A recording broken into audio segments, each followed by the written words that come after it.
Ok, vamos a ver hoy día lo que es la Edad Media. Este tema nos va a tomar más o menos unas 3 clases para poder conocer lo que vendría a ser la Edad Media dada entre el siglo V al siglo XV, ¿ya? Entonces vamos a establecer nosotros dentro de ese desarrollo. Muy bien, empecemos. La edad La Edad Media abarca del siglo V al siglo XV, vale decir, entre el año 476 hasta 1492, que fue el descubrimiento de América. ¿Ya? Este No sé, término, ¿qué dices?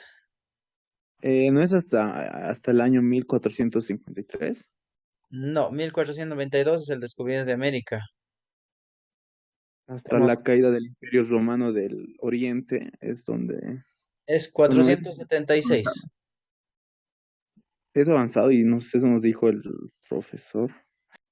O sea, la Edad Media empieza el año 476 con la caída de Roma y termina en 1492 con el descubrimiento de América. Ah, es que nos dictó otra cosa. Yo dije que el 476 es la caída del Imperio Romano y termina no, perdón, en el 1453 la caída del Imperio Romano del Oriente.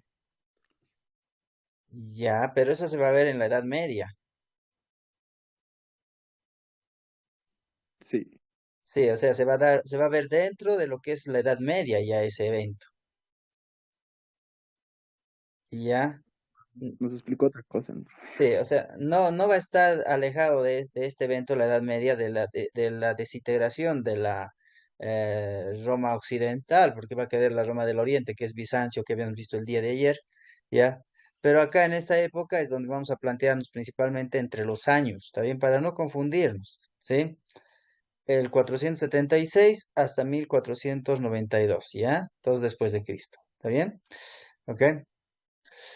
Bueno, esto va a implicar principalmente una parálisis en el progreso porque va a ser un periodo de estancamiento cultural, ¿no? No va a haber un crecimiento cultural. Va a enfatizar principalmente luego en la época moderna la elaboración del Renacimiento, pero dentro de este entorno, la Edad Media es conocida como época de oscuridad porque en realidad no desarrolla ningún proceso, ningún cambio y se estanca la historia, ¿ya? Entonces, las principales características de la Edad Media vamos a tener las siguientes, ¿ok? Muy bien, a ver, vamos leyendo ahí. Ronald, el primero, el número 1. Mm, Fragmentación del poder. Durante este periodo no existió realmente una maquinaria de gobierno unitaria en las distintas entidades políticas, aunque permitió la formación de reinos.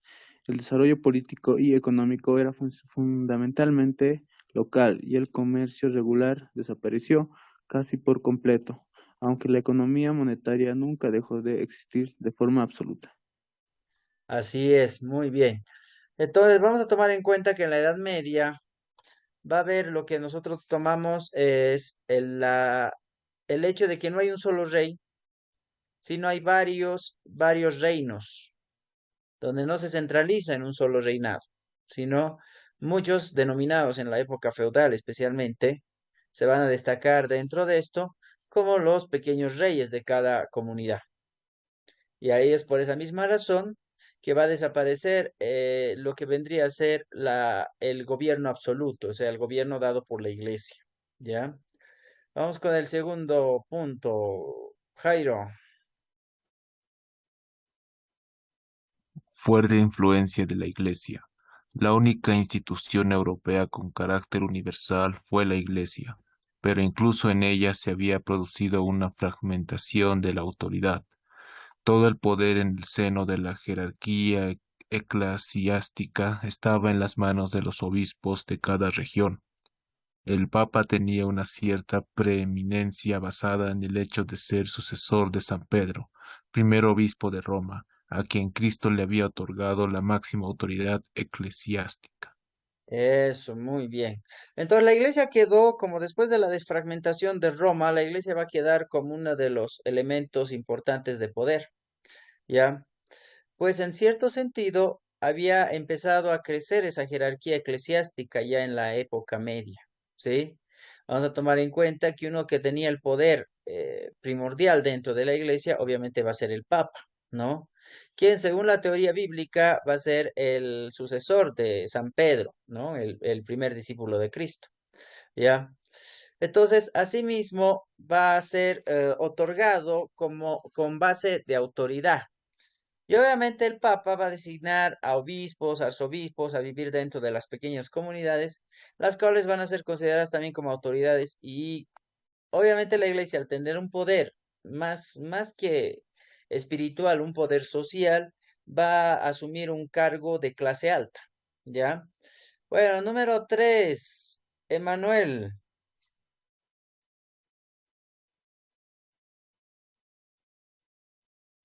Emanuel. Vida cultural. La actividad cultural durante los inicios de la Edad Media consistió principalmente en la conservación y sistematización del conocimiento del pasado y se copiaron y comentaron las obras de autores clásicos. En el centro de cualquier actividad dotada estaba la Iglesia, la Biblia. Así es, muy bien. Ya, entonces, dentro del proceso cultural vamos a tomar en cuenta nosotros un elemento fundamental de conocimiento, que vendría a ser la Biblia. Ya, vamos a ver nosotros acá, ya, de que el proceso primordial de la educación en ese tiempo se basaba fundamentalmente en lo que era la dogma de la iglesia. Por esa misma razón, la Biblia era como un elemento esencial en todo proceso y a veces el pretexto para poder establecer principalmente ese enfoque, ¿no? Que nosotros podemos ver, ¿ya? Entonces se va a identificar también dentro de esta última parte eh, el hecho de que la actividad cultural va a conservar ciertos conocimientos que venían desde Roma y va a cimentar primordialmente lo que es la fe o la espera o la fe y la creencia como base fundamental de su desarrollo.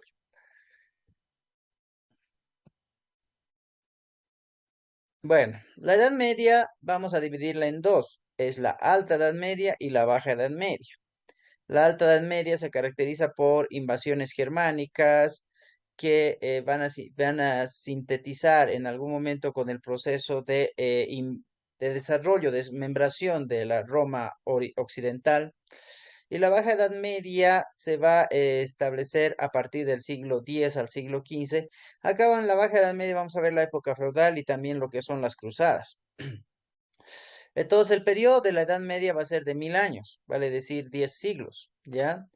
Y estableciendo principalmente tres tipos de culturas que van a dejar huella dentro de la Edad Media, que es la cultura romana, cristiana y la germánica. Y ahí vamos a ver nosotros el desarrollo particular desde ese enfoque. Ok, entonces hablamos de la Edad Media entre el siglo V al siglo XV, entre el siglo V al siglo X, que hablamos de la Alta Edad Media con las invasiones germanas o también denominadas invasiones de bárbaros, y la Baja Edad Media entre el siglo X al siglo XV como época feudal. Bueno, aquí tenemos algunas características en la Alta y la Baja Edad Media. Cuando hablamos de la economía, en la Alta Edad Media era netamente agrícola, era ganadera, tenía subsistencia con elaboración de manufacturas caseras. Pues en la Baja Edad Media va a resurgir lo que son las ciudades. Posteriormente, al final de la Edad Media, se va a establecer lo que es la economía, va a aumentar la producción agrícola, especialmente en la época feudal, ¿ya? Y se va a revitalizar el comercio a larga distancia, vale decir, van a empezar a haber exploraciones y reconocimiento de nuevos lugares, donde se va a ir identificando necesariamente lo que vendría a ser este contexto. Bueno, dentro del aspecto de la sociedad, vamos a establecer que en la Alta Edad Media se va a fundamentar un poco lo que es el feudalismo.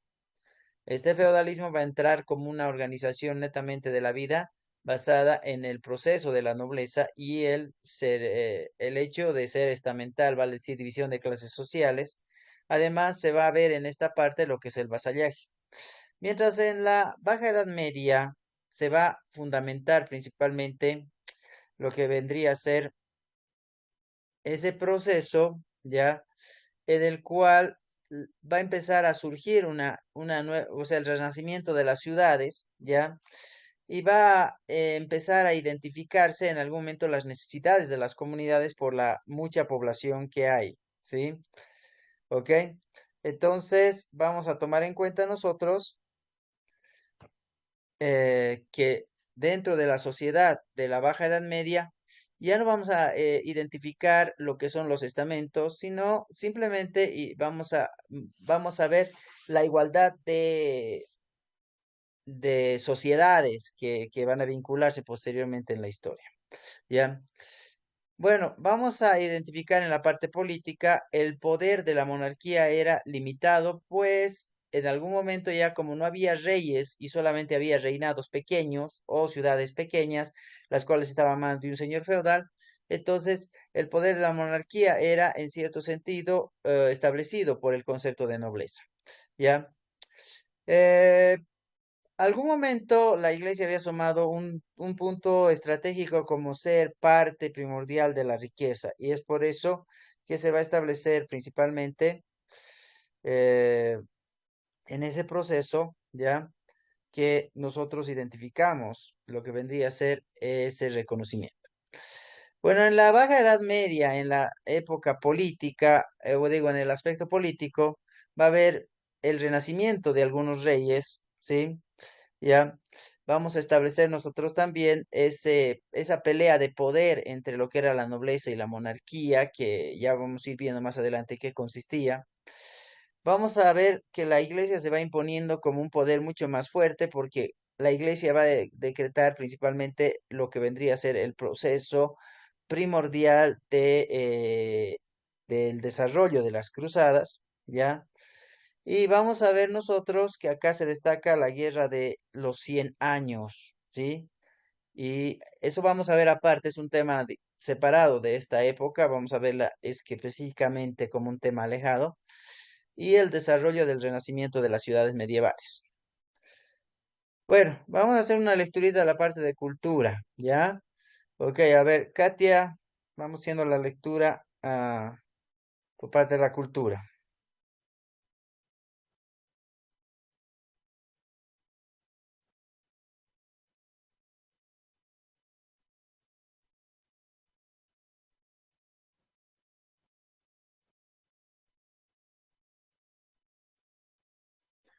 ¿Está Katia? Entonces,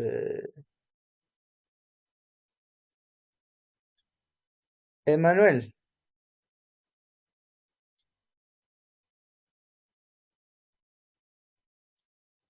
Está Emanuel. Cultura. Ciencia estancada por ideas filosóficas y creencias religiosas.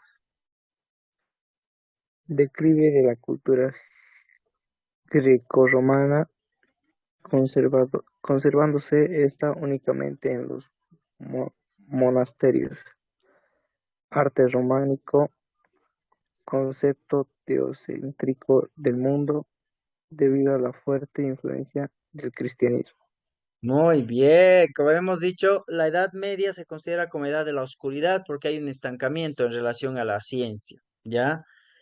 Ustedes van a ver que en esta época, cuando vamos a ver nosotros la parte de la Baja Edad Media, vamos a ver que hay un cambio distinto, porque como va acabando la Edad Media, la Baja Edad Media va a reemplazar lo que vendría a ser el desarrollo de la cultura, el desarrollo de la ciencia, a través del famoso concepto de herejías, ¿no? Herejía significaba que aquella persona que hacía ciencia era considerada bruja o hechicero, ¿no? Y es por esa misma razón se establecía en algún momento ese proceso en el cual se identifica que la iglesia va a destacar principalmente con un proceso de poder, incluso a finales de la Edad Media, ¿ya? Entonces, en lo cultural, lo que más nosotros podemos enfatizar acá es el concepto netamente de religioso, ¿sí? esa fuerte influencia religiosa que no se perdió hasta finales de la Edad Media, donde vamos a entrar en una edad moderna de expediciones, de descubrimientos, y ahí es donde vamos a nosotros identificar necesariamente lo que vendría sería el proceso de que el hombre sale del sentido de fe y llega al sentido de ciencia, ¿no? Y eso en la Edad Moderna se destaca mucho más, en la Edad Media no tanto. Bueno, vamos a ver lo que es la Alta Edad Media entre los siglos 5 al 10, ¿ya? Y para empezar, vamos a ver qué características o hechos característicos destacan dentro de esta Alta Edad Media. Primeramente, la Alta Edad Media se va a desarrollar entre los años 500 y 1000 antes de Cristo, ¿ya? Se va a formar una sociedad netamente basada en tres raíces. Primero, como Roma se había disgregado, entonces Roma había dejado algunas herencias y de eso hablamos del legado romano. Establecidas desde el punto de vista de la iglesia, hablamos de los principios del cristianismo y aquellas costumbres que se van a ir fundamentando, especialmente por los pueblos bárbaros que vienen a ser las costumbres de las tribus germánicas. Vamos a tomar en cuenta que cuando hablamos de esta época, hablamos de que las sociedades empezaron a ruralizar, vale decir, fueron de la ciudad a vivir al campo, porque obviamente había mucho más posibilidades de protección en el campo, ya que había muchas invasiones en las ciudades, entonces mucha gente se fue a vivir al campo, y dentro de este proceso no dejaron de lado su fe. Mucha gente era creyente, era teocéntrica, empezaban a fundamentar que Dios era el centro del mundo, y entonces ahí es cuando se establecía principalmente ese poder. Entonces, a partir de eso, en algún momento, dentro de la Baja Edad Media, hubo varios intentos por revivir Roma a partir de lo que era el Imperio Carolingio, que lo vamos a ver a continuación, el Sacro Imperio Romano Germánico y también el Imperio Romano Oriental o Bizantino, para conservar lo que era esta cultura que venía de Grecia y de Roma, una cultura greco-romana. Y obviamente dentro de este proceso vamos a hablar también del feudalismo y estableciendo un concepto necesariamente de feudalismo que vendrían a ser terrenos privados pertenecientes a un señor feudal. ¿Sí? Bueno, veamos cómo es que quieren hacer renacer otra vez Roma después de esa disgregación en el 476 que se vio específicamente haciendo el proceso de las invasiones bárbaras, ¿no? Bueno, lo primero que vamos a ver son los reinos bárbaros, y eso se los habíamos visto en un mapa en en la edad antigua, ¿sí? Pero ahora lo vamos a desglosar un poquito más. El Imperio Romano cae el año 476. Los pueblos bárbaros van a reinar en la mayor parte de Europa, que en un principio, el principio solo pertenecía a Roma, y como resultado de esto se van a establecer en los diferentes reinos bárbaros en lo que va a ser el Imperio Romano. ¿Qué reinos se van a establecer? El reino franco, el reino visigodo, los anglosajones y los ostrogodos. El reino franco venía a instalarse en Francia, el reino visigodo en España, los anglosajones en Inglaterra y los ostrogodos en Italia. Y se van a establecer estos nuevos dominios y estos van a empezar a combinar sus costumbres que venían legadas desde Roma con aquellas costumbres que ellos habían ido aprendiendo poco a poco. Entonces, algún momento se va a establecer que todo era excusa relacionada a la iglesia. Entonces, todo se convierte en el catolicismo y se hacen fuertes defensores de la iglesia y demás, ¿no? Entonces, identificado en algún momento ese proceso, ya vamos a nosotros ver primordialmente de que los reinos bárbaros empezaron a reinar lo que era Europa o sea, lo que era la Europa antigua, digo, la Roma antigua, perdón. ¿Qué características tenían los bárbaros? Pues ellos eran agricultores y también ganaderos. Su familia era netamente patriarcal, o sea, donde el hombre tomaba las leyes, las reglas. Tenían una monarquía electiva, vale decir, tenían un grupo, un consejo, igual que como quedaba en Roma, a partir de lo que vendría a ser la selección de los emperadores, ¿no? Ellos también elegían a partir de un grupo, se elegía quién iba a dirigir ciertos reinos. Su religión era politeísta y también naturalista porque en algún momento la religión consistía, muchos de ellos venían de una escuela antigua de Roma donde Roma tenía varios dioses, obviamente eran politeístas y estos fundamentaban en algún momento lo que vendría a ser ese enfoque de creencia.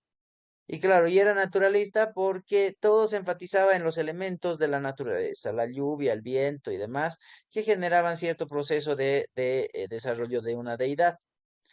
El trueque era ellos que cambiaban productos de un lugar a otro utilizando lo que vendría a ser estrategia comercial, ¿no? Y finalmente, como no sabían leer, ellos o escribir también, ellos utilizaban el habla, la parte oral para transmitir sus leyes, ¿ya? Entonces los reinos bárbaros o los pueblos bárbaros vendrían a ser como los pueblos salvajes y de ese viene el derivado de bárbaro, salvaje, pero en realidad un pueblo bárbaro era un pueblo que invadía sanguinariamente dentro de un reino. Vamos a ver ahora los imperios. Habíamos hablado nosotros acá, si ustedes recuerdan, ¿ya? De los tres imperios que vamos a nosotros identificar, ¿ya? El imperio carolingio, el imperio romano-germánico y también el imperio bizantino. Y vamos a ver ahora el imperio carolingio, ¿ya?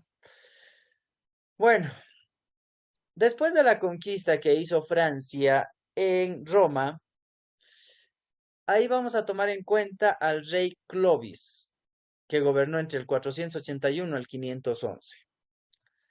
El rey Clovis, que lo tenemos nosotros dentro del entorno de la historia como aquel rey conquistador de una parte de Roma, va a empezar a tener sucesores y bueno, los sucesores, como todo en todo contexto, van a tener una vida rica, podríamos decir, abundante en riqueza y que obviamente muchos de ellos no gobernaban porque en cierto sentido ya generaba ese proceso en el cual no sabían cómo hacerlo, pues venían a ser sucesores ricos y quienes tendrían el reino a su cargo por herencia. Pues obviamente eso no pasó. Entonces, estos reyes se convirtieron en reyes holgazanes, que en algún momento al no saber gobernar dejaron que sus asesores gobiernen por ellos. Estos asesores eran conocidos como mayordomos de palacio, ¿sí? Uno de esos mayordomos se llamaba Carlos Martel. Carlos Martel pelea en una batalla, que era la batalla de Poitiers, en el año 739, y va a vencer principalmente a los enemigos, y al ver eso, la iglesia lo va a nombrar como rey. Le van a dar un territorio pequeño, el cual Carlomagno se va a declarar, no se va a declarar rey, sino la iglesia lo va a declarar rey. Y Carlos Martel no tuvo hijos, tuvo hijas, y sus hijas tuvieron hijos, y sus descendientes de segunda generación de Carlos Martel vendrían a ser los nietos. Uno de los nietos de Carlos Martel fue Carlomagno. Bueno, Carlomagno, a diferencia de su abuelo, va a ampliar los territorios de Carlos Martel a Lombardía, Germania y España, ¿sí?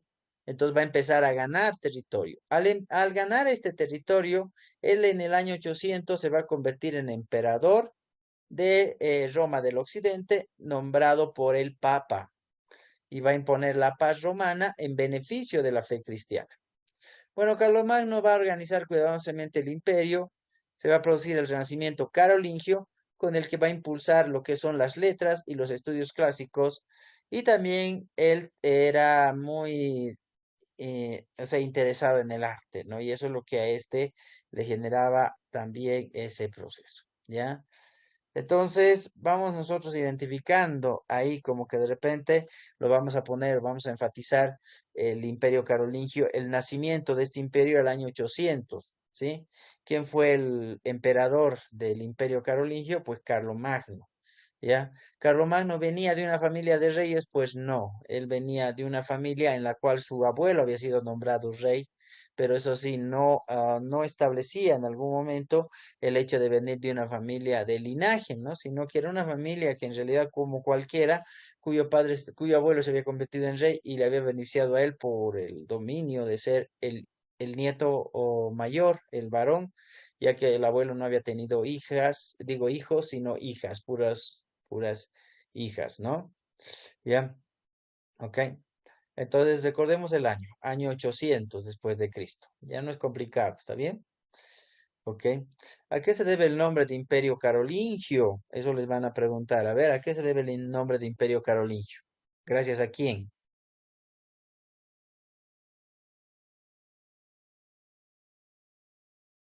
¿Qué dicen?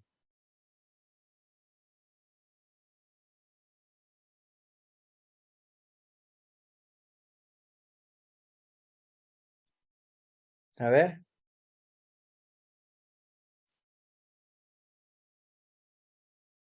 ¿qué dices, Jairo?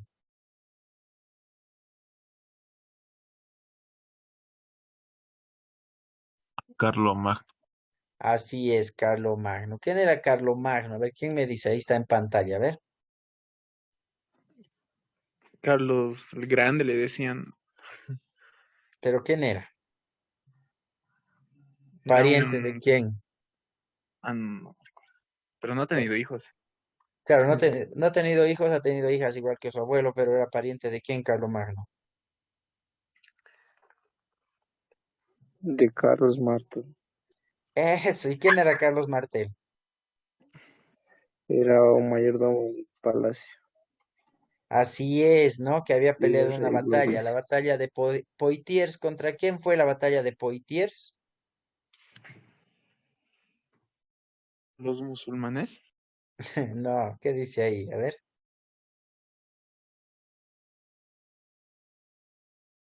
Los ¿Cómo es? árabes. Árabes. Árabes, eso, ya, contra los árabes pelearon en la batalla de Poitiers, ya, y claro, ganó esa batalla y por esa misma razón le nombraron rey nomás, ¿ya? ¿Ok?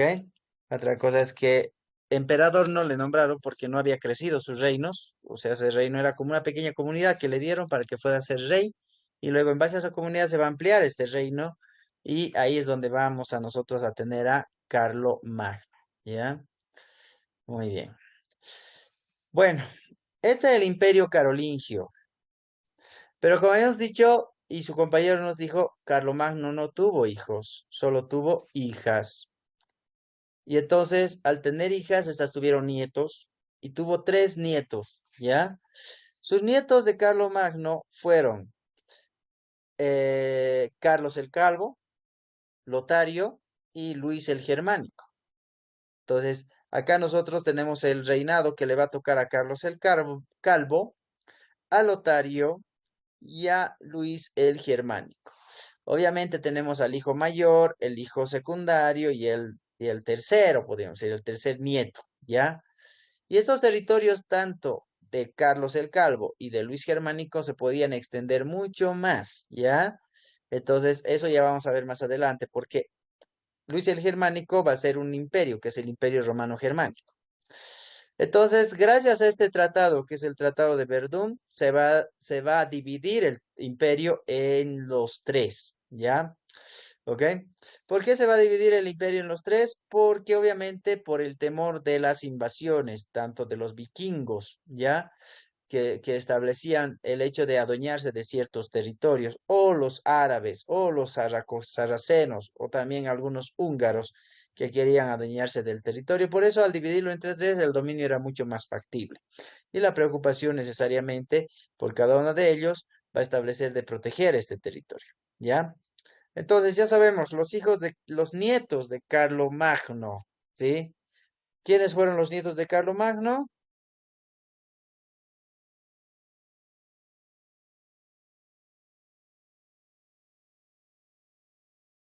¿Cómo es?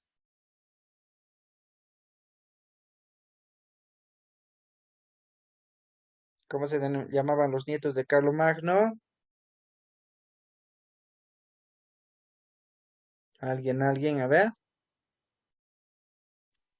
ahí están los nombres. ¿Qué pasó?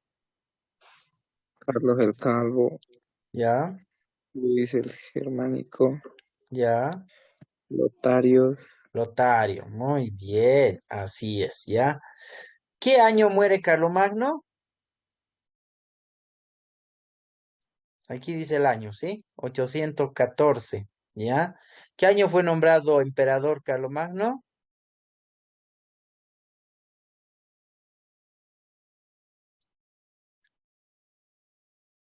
¿Qué año fue?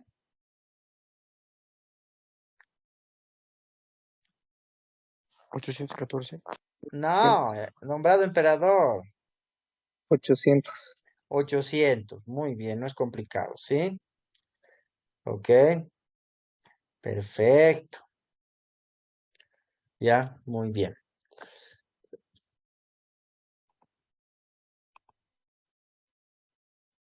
Ok. Bueno, si vamos a seguir la historia, nos vamos a dar cuenta nomás, ¿está bien? Les voy a hacer esta preguntita una vez que hagamos esta lectura, ¿ya? Ok. Vamos a hacer esta lecturita. A ver quién se anima a ayudarme con la lecturita. A ver, ¿cómo es?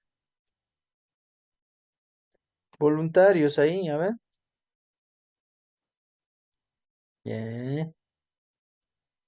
Obligados, entonces van a tener que leer ustedes. Profe, yo. Ok, Diego, muy bien. A ver. En el siglo X, Otón I, rey de Germania y de Italia, se presenta como sucesor de Carlomagno, fundando con apoyo de la Iglesia del Santo Imperio Romano Germánico, con la idea de renacer el desaparecido Imperio Romano. Al principio hubo éxito, pero sin embargo en el año 1074 estalla el conflicto de las investiduras, en el cual el emperador Enrique IV pretende que el papa esté sometido al emperador. Sin embargo, tras un largo conflicto, se establece la elección y el control del emperador por una dieta formada por 7 príncipes y señores de ciudades. Desde entonces, el emperador tendrá un poder muy limitado y el imperio será solo un conjunto de principados y pequeños estados. Así es. Ahora, si viene la pregunta, ¿quién era el Otón primero?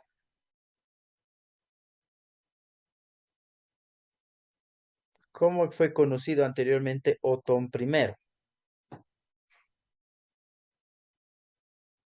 A ver, Como rey de Germania y de Italia. claro, pero antes de esto, si hemos seguido la línea histórica, ¿quién era Otón primero? Mm,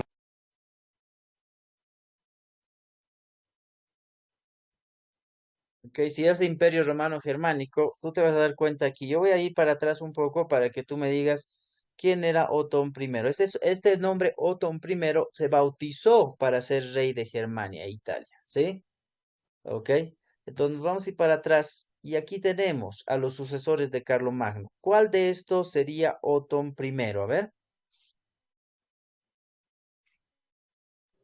Luis el Germánico. Luis el Germánico, o sea que este territorio, empezaría a expandirse como el Imperio Romano Germánico, ¿ya?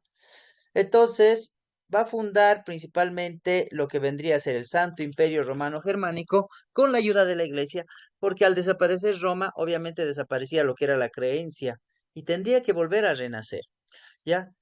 Después vamos a hablar de Enrique IV en el año 1074, donde va a haber ese conflicto de investiduras. ¿Por qué? Porque en algún momento, ¿ya? Va a establecer Enrique IV que el papa esté por debajo del rey, del emperador. Pero el papa no podía ser sometido por debajo del emperador, porque obviamente sabemos, según la historia, la Iglesia Católica tenía un poder social y religioso. Entonces la Iglesia Católica era la que decidía quién iba a ser rey. Eso se veía ya en la época de Carlomagno también, inclusive de su abuelo Carlos Martel. La Iglesia se había encargado de nombrar los reyes. ¿Por qué? Porque los reinados en ese tiempo eran absolutistas, vale decir, el que elegía el reinado era la Iglesia, con ese concepto de que le decía que la Iglesia venía en honor a lo que Dios quería y demás, ¿no?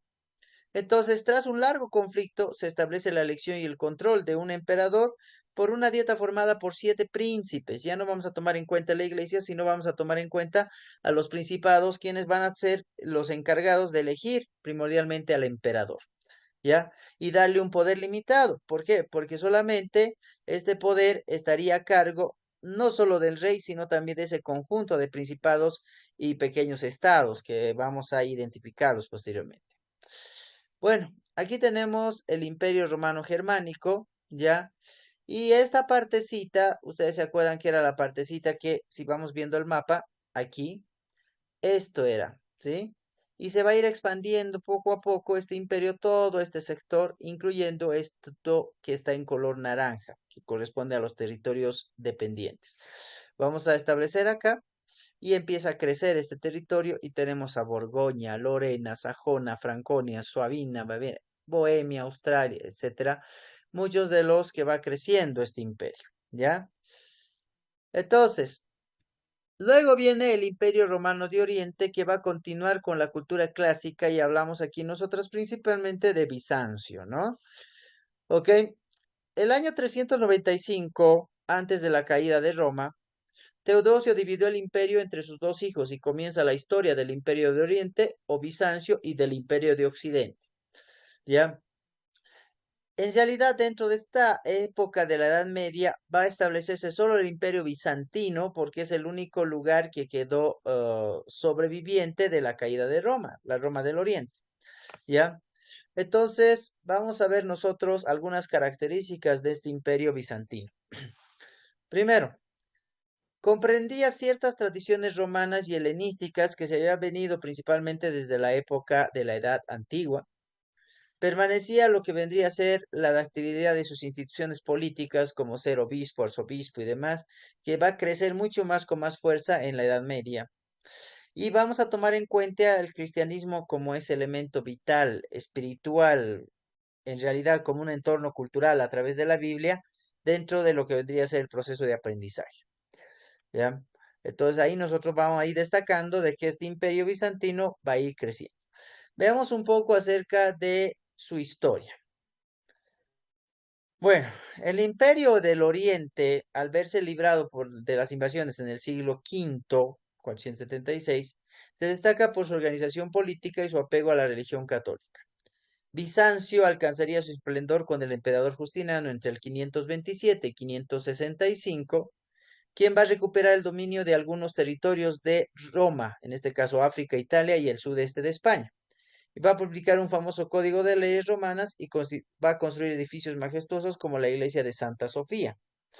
A la par, va a haber una mezcla de influencias grecorromanas y orientales y le da la vida a lo que vendría a ser el arte y la cultura. En los siglos 7 y siglo 8, el imperio bizantino va a empezar a debilitarse porque va a empezar a ser fraccionado otra vez, ya que los lombardos, los visigodos, los árabes y los búlgaros van a empezar a invadir ciertos territorios del imperio bizantino. Entonces, la civilización bizantina va a volver a reafirmarse en el siglo X, ¿sí? ¿Ya? Y por la recuperación del dominio del Mediterráneo Oriental, se va a producir lo que es la ruptura de la Iglesia de Roma. Acá nosotros tenemos que enfatizar una situación. Cuando hablamos de la cisma del Oriente en el año 1054, vamos a establecer prácticamente el rompimiento de la Iglesia. ¿Por qué? Porque se va a destacar entre lo que es la Iglesia católica y la Iglesia ortodoxa. ¿Qué es la Iglesia ortodoxa? Es cualquier denominación que no sea católica. Podría ser musulmán, podría ser budista, podría ser evangélica, ¿ya? Entonces ahí es donde se va a establecer la cisma del Oriente. La cisma del Oriente es la división de la división de la Iglesia de Roma entre la Iglesia ortodoxa y la Iglesia católica. Cuando se va a destacar la finalidad de la Edad Media, Bizancio se va a convertir en la única gran ciudad de Europa que va a tener un extraordinario crecimiento, principalmente eh, comercial y religioso, y luego va a empezar a caer en el año 1453 por los turcos y los otomanos, ¿no? Denominados posteriormente. Lo que nosotros tenemos que identificar de todo este letrero que vemos acá es que Bizancio ha sido uno de los territorios de Roma sobrevivientes de la desintegración romana. Además, ha sido heredada prácticamente a uno de los reyes, y habíamos vuelto aquí atrás, vamos a ir viendo. El imperio bizantino ya va a ser heredado legalmente por este rey, que es el rey Teodosio, ya lo va a heredar a sus dos hijos el imperio bizantino, uno, o sea, como un legado, ¿me entiendes? Entonces, una vez que se va a separar esto, al quedar el imperio bizantino o el Roma del Oriente como elemento fundamental de sobrevivencia, ahí se va a destacar como una de las ciudades más importantes de la religión, ¿ya? ¿qué es la cisma de Oriente? A ver, ¿por qué decimos cisma de Oriente para empezar? A ver,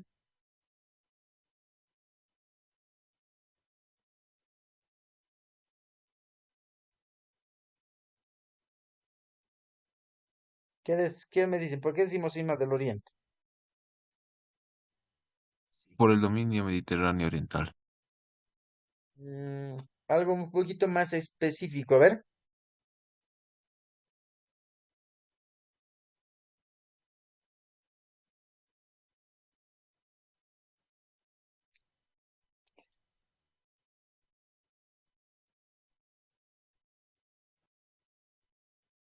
¿Cómo es?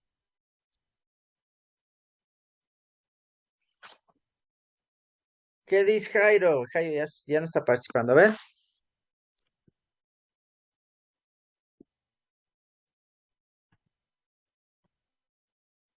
¿por qué se dirá cisma de Oriente?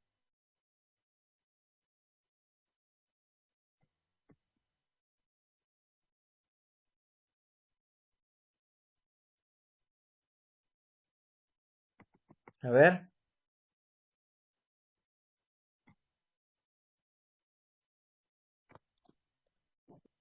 yo voy a empezar, ustedes me van a decir, a ver. La cisma del Oriente es la separación de la iglesia. ¿Y cómo se separa esta iglesia?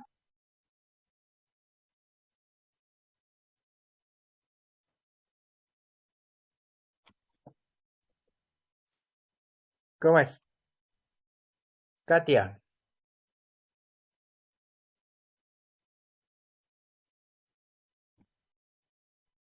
Nada de la Katia. A ver, Adriana.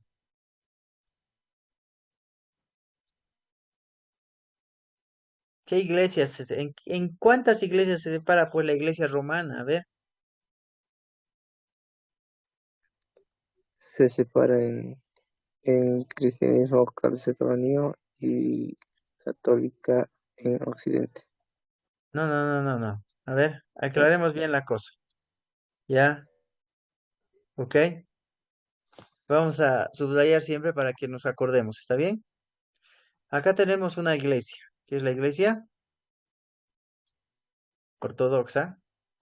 Y aquí tenemos otra que es la iglesia católica. Así se separa la iglesia de Roma. Por eso se denomina cisma del Oriente, porque es la separación de la iglesia de Roma, que es una es la iglesia ortodoxa y la otra es la iglesia católica. Ahora, ¿qué es la iglesia ortodoxa? A ver,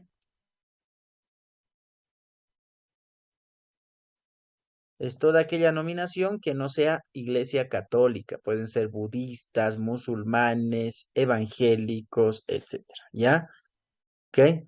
¿Y por qué decimos iglesia ortodoxa? Porque algunas de estas iglesias habían hecho sus propias Biblias, no habían tomado en cuenta la Biblia de la iglesia de Roma, que esa es la Biblia que se conocía desde la época antigua, ¿sí?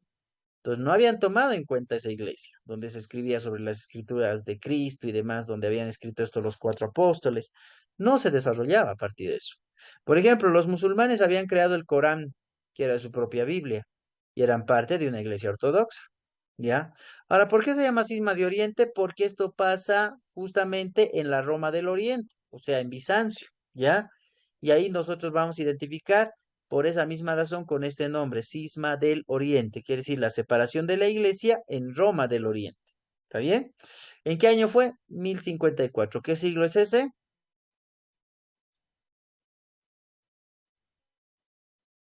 ¿Qué siglo es? 1054. Siglo XI. Así es, muy bien, siglo XI, ¿ya? Entonces es un poco interesante, ¿no? El proceso de la historia. Muy bien. Ok, aquí tenemos el Imperio Bizantino, ¿cómo quedó? Ya, los visigodos, los francos, los lombardos, ¿no? Ya. Y acá tenemos, esta es la parte de Bizancio, ¿ya? Este celeste que nosotros vamos a ir viendo, ¿ya? Estableciendo de que es donde se va a establecer o donde se cimienta principalmente la Roma del Oriente. Muy bien, ok. Entonces mañana vamos a continuar con este tema que es el feudalismo. Vamos a ver algunos conceptos elementales del feudalismo, qué es el feudalismo, cómo se desarrollaba este tipo de comunidades privadas, ¿ya? y vamos a estratificar netamente las categorías sociales también en la época feudal, que viene después de la disgregación primordialmente de la iglesia, ¿sí? Después en el siglo XI más o menos se va a destacar lo que vendría a ser el feudalismo, hasta el siglo XIII va a ir estirándose más o menos el feudalismo, va a estar entre la alta edad media y la baja edad media, ¿ya? Y después ya van a venir la baja edad media con las cruzadas.